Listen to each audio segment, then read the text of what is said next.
Hello, everybody. Welcome to the June 25th, 2021 COVID vaccine question and answer session with Rain Marshall, who is the Indigenous Education Advocate at the Northern California Indian Development Council in Eureka, California. Rain works with local tribes, public schools, parent committees, and other community members to create a climate in the school system that provides educational equity for Indigenous children. Rain is also on DREDF's board. We're very lucky to have her. And she's here today to talk about vaccines in the Indigenous community. So without further ado, here's Rain Marshall. Ha matakiapi ima chepi makaju na pegiwi chante washte na pe chiuzapi. I introduce myself in my native language. Hello, everyone. I am Ihanktawan, Yankton Sioux, Dakota, and I come to you from far Northern California in Wiyot Indigenous Territory. And I shake your hands with a good heart.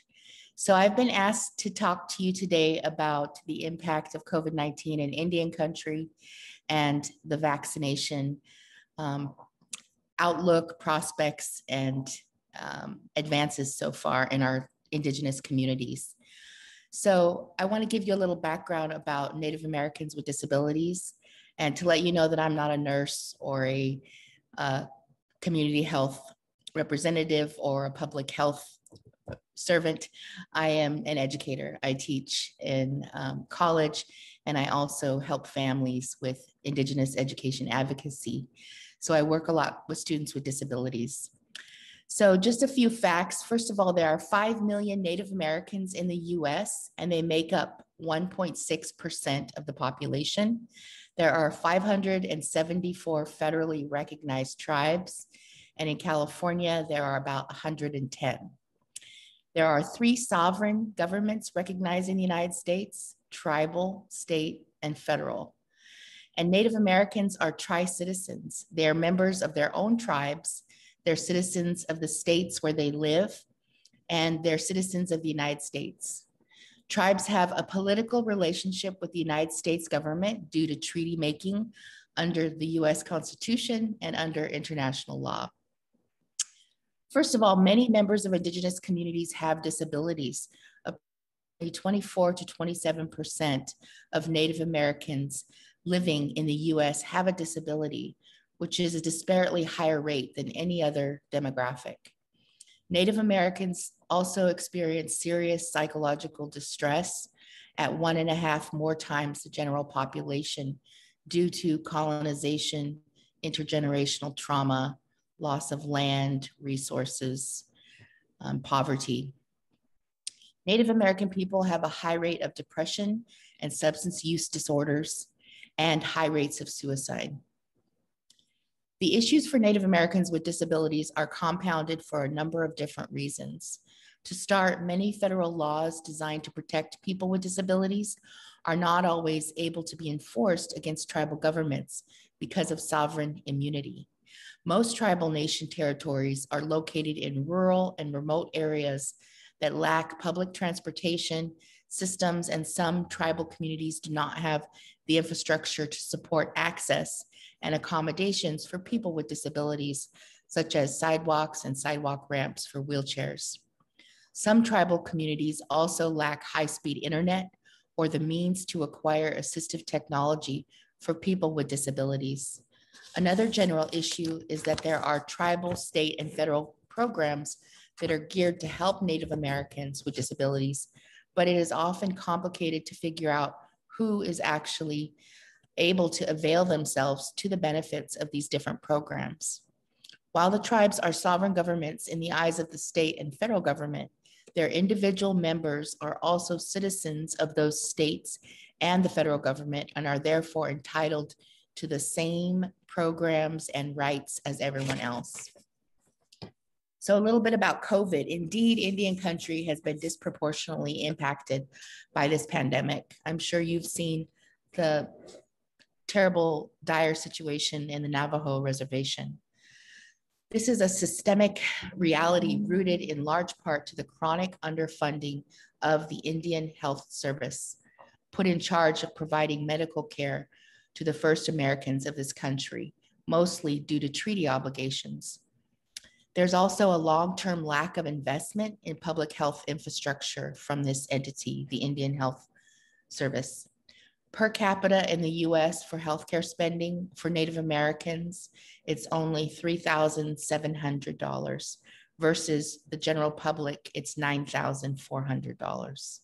So it's not surprising that Native Americans experience among the worst disparities in the underlying conditions that increase the risk for more serious COVID illnesses, including type 2 diabetes, liver disease, heart disease, cancer, obesity, and asthma. According to the CDC, Native Americans have the highest COVID-19 hospitalization rate in the country and the second highest COVID death rate. Native Americans live with extended family households with sometimes 10 or more people living in one house. So this makes the virus easily spread. Also, other factors, socioeconomic factors, including low income, lack of transportation, or working too much, not being able to get the vaccine is another factor. So I want to share a little bit about my local community. I live in Humboldt County in Northern California, and I was able to get the vaccine in February due to our local United Indian Health Service. I also have an 18-year-old daughter who was very reluctant, hesitant, resistant, doesn't trust the government. And I was able to convince her to also get the Johnson & Johnson one-shot vaccine because she's going to a tribal college and they require it in order to get into the dorms. So I've been asked to talk about some of the hesitancy in the Native American community. I think, well, first I'd like to talk about the pros on getting the vaccine. And I think the pros are universally in Native communities is to protect the elders and the children. To protect the language, the elders are the knowledge, cultural bearers in the community.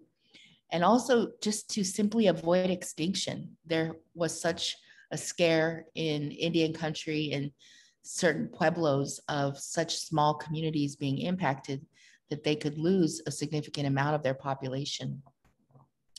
Many tribes have been proactive by because their governments, they've set up roadblocks, they've deputized people to create checkpoints to make sure who's coming in and who's leaving, curfews, and also a show of generosity by tribes, opening up facilities to house COVID patients from other tribes in order to create the spread, to reduce the spread within their home communities.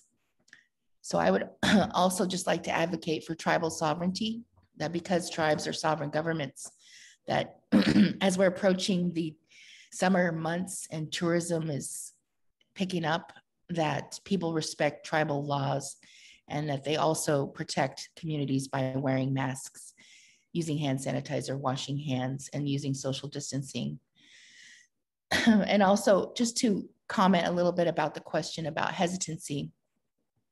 It's no surprise that Native Americans in this country don't have a lot of respect for or trust for federal government policies. So the fact that the vaccine could be a lot of the conspiracy theories associated with it is one hurdle. But I would just say that in terms of protecting cultural knowledge and language and the lives of the future generations, that I think that that should overcome all of the questions surrounding the vaccine and its efficacy.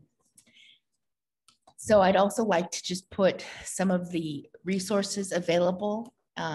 If you haven't had your vaccine yet, you can contact vaccines.gov. You can also text to your zip code to 438829. And that's a program that'll tell you where free vaccines are in your area. And it also provides childcare if needed.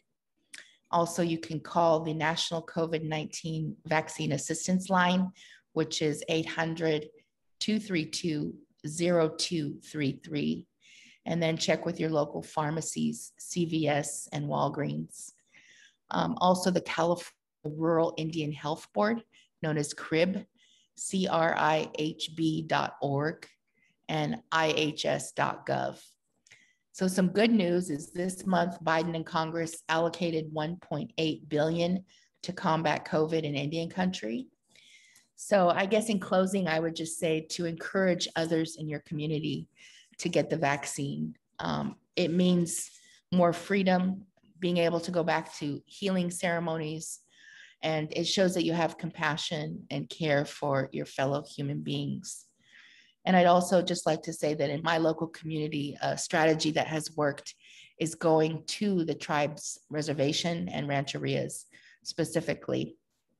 So the Indian clinics have gone directly there, or the public health persons providing the vaccine have coordinated with the local Padawat United Indian Health Clinic to go directly to those rural communities, because transportation is often an issue, and